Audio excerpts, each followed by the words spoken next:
sa lugar. Sumalamat sa Haring Yahweh.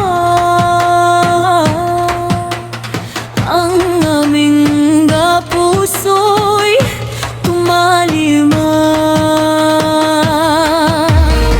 Itinataas ang shofar, ang tunog ay maghayag. Sa liwanag ng kanyang pag-ibig, ang puso'y sumasaya.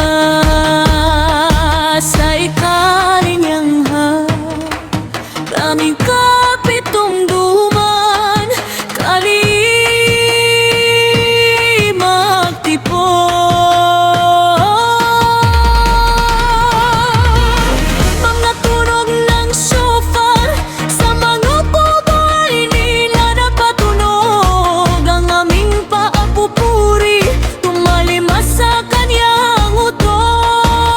Yahweh, Hari ng buhay, sa iyong harap ay nagpapasalamat. Heri, Heri, sumayaya.